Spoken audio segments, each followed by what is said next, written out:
quando a gente está falando de alienação parental, da prova da alienação parental, é muito comum a gente ouvir as pessoas falarem que, mas isso não prova alienação parental. E o que acontece? Quando você vai discutir essa questão processualmente, a lei não exige que você prove a alienação parental, mas é necessário que você apresente indícios de que está ocorrendo alienação parental, de que tem alguma coisa errada ali naquela relação. Na relação com o filho, com os filhos e com o ex-cônjuge, com o ex-companheiro.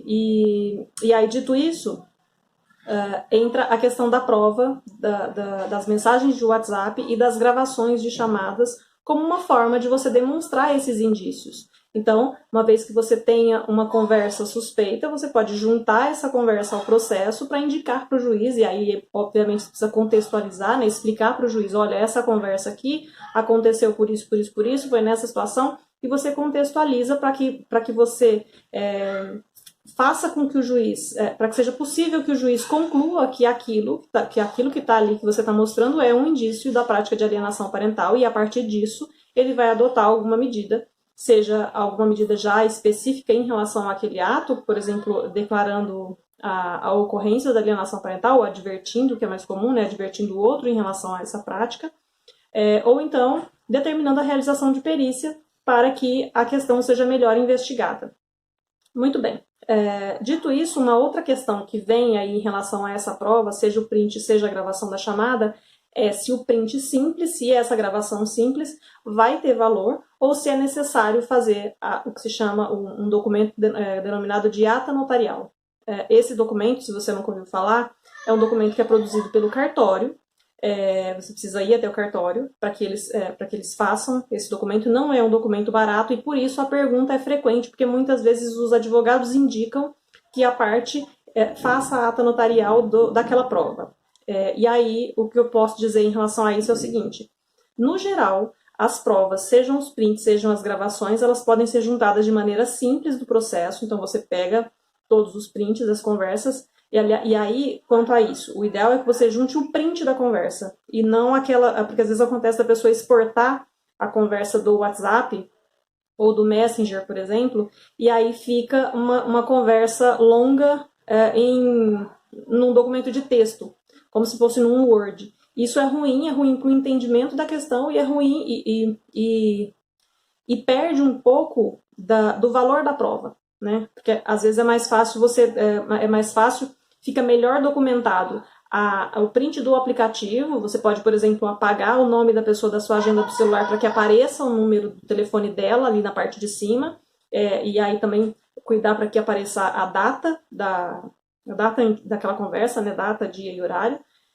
Enfim, precisa tomar alguns cuidados.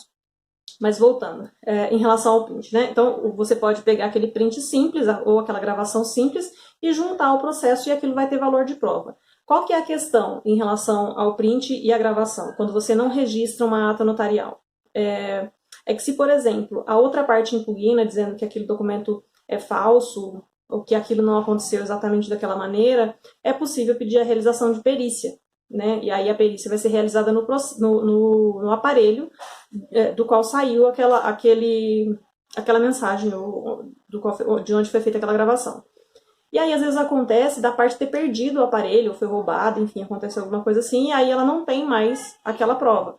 Por isso, é importante registrar a ata notarial, e aí eu recomendo, eu sempre explico dessa forma, recomendo dessa forma para os meus clientes, que quando a gente estiver falando de uma prova importante, de uma prova que tenha potencial de decidir não, mas que seja efetivamente importante para o rumo daquele processo. Por exemplo, numa situação em que o pai é acusado de violência, um homem é acusado de violência contra uma mulher, e aí no final das contas ele conversando com essa mulher por telefone, ele consegue que ela acaba deixando escapar que na verdade ela fez o registro daquela ocorrência com o objetivo de prejudicá-lo, e que aquilo não aconteceu.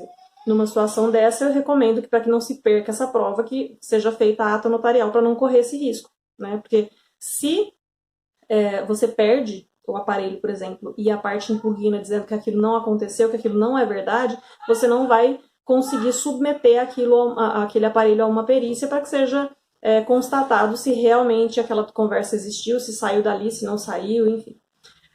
E aí, quando é feita a ata notarial, o que vai acontecer? Você leva o seu aparelho no cartório, você entrega para o escrivão, e o escrivão vai dizer, ele não vai dizer que aquilo é verdadeiro, né? Que o conteúdo da mensagem é verdadeiro, que o conteúdo da gravação é verdadeiro, que aquilo não foi editado de alguma maneira, ou que não foi, sei lá, de alguma maneira fraudado.